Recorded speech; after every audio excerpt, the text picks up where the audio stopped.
না। আশা করি অতি দ্রুতভাবে পদত্যাগ করুন, আর নতুবা আপনাকে খুঁজে পাওয়া যাবে না এই মাসের ভিতরে।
সময় আমার মেয়ের এই জায়গা ভর্তি হয়েছে, টাকা পয়সা জমা দিয়েছি, সবকিছু করছি।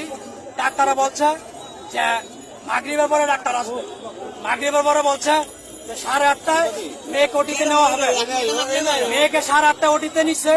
নেওয়ার পরে আপনার স্যালাইন দিছে, মেয়েকে স্যালাইন দিচ্ছে। স্যালাইন দেওয়ার পর 10টা অপারেশন করছে, 10টা অপারেশন করছে। করার পরে আপনার 11টার সময় ডাক্তারে ডাক দিল। ডাক দিয়ে বলতেছে যে মেয়ের বাপ মাকে বললাম আমি মেয়ের গার্জেন। পরে উনি বললো যে মেয়েরে কিছু খাওয়াবেন না, এটা টাইম আছে 4 ঘন্টা পরে আপনারা জুস এবং মনে করেন আইসক্রিম দিতে পারবেন, এছাড়া কোনো কিছু খাওয়াতে পারবেন না। ডাক্তার বললাম ঠিক আছে। তারপরে ডাক্তার বললো ঠিক আছে ধন্যবাদ। আমি বললাম যে আমার ওয়াইফও আছে, আমিও আছি। আমার ওয়াইফ যদি রাত্রে শুয়ে থাকে আমি পাহারা দেবো আমার মেয়েকে, সমস্যা নেই, আপনি টেনশন করেন না। তো সারা রাত্র আমি জাগিল। রাতে 3টার সময় আমার মেয়ে বলতেছে আব্বু আমার এই জায়গাটা চিনচিন করতেছে, আমি নিঃশ্বাস নিতে পারতাছি না, আমার বুকটা ব্যথা করতেছে। আমার মেয়ে বলতেছে। পরে ডাক্তার বললাম ডাক্তার আমার মেয়ের গলা ব্যথা করতেছে, নিঃশ্বাস নিতে পারতেছে না। ডাক্তার আইসা ইঞ্জেকশন দিল 4-5টা। দেওয়ার পরে আমার মেয়ের মনে করেন আপনার অক্সিজেন লাগাইছে। অক্সিজেন লাগানোর পরে আবার মেয়ে 1 ঘন্টা ভালো ছিল। 1 ঘন্টা পরে আবার এই সমস্যা, আবার শুই মারছে। মারার পরে করতে করতে মনে করেন সকাল হয়েছে। সকাল হওয়ার পরে আবার ডাক্তার আসছে, মেয়ে চিকা পাকা লাগাইছে। ডাক্তার ডাক ভাই কোনো ডাক্তার আসে না। পরে বললাম যে ডাক্তার অপারেশন করছে ডাক্তারে ফোন দেন, ডাক্তার আসুক। ডাক্তার আসার পরে আমার মেয়েকে দেখুক, আমার মেয়ে কোন অবস্থা কি অবস্থায় আছে। আপনারা যদি বোঝেন না উনি তো বুঝতে পারবো কি সমস্যা।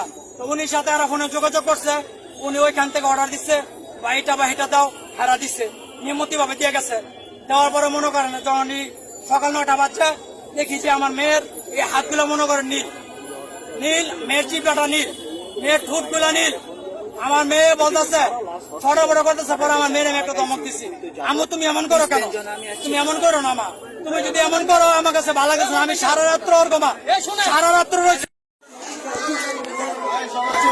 আমরা সদর থানা পুলিশ ঘটনাস্থলে 999-এর মাধ্যমে সংবাদ পেয়ে এসেছি।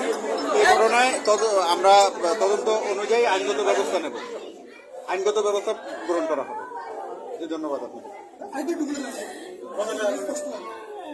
আমরা 999-এর মাধ্যমে যে অপারেশনের ফলে একটি কিশোরীর 15 বছরের একজন কিশোরীর মারা গেছে শুনতে পেয়েছি।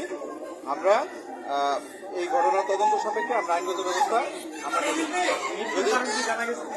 আমরা এখন পর্যন্ত জানতে পারি নাই। আমরা চেষ্টা করব যেটা প্রকৃত যে ঘটনা উদ্ঘাটনমূলক আমরা আইনগত ব্যবস্থা নেব।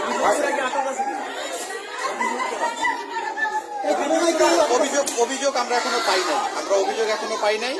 আমরা হাসপাতালের 2জন নার্স আমাদেরকে জিজ্ঞাসাবাদের জন্য আমাদের যোগাযোগ আছে। ধন্যবাদ।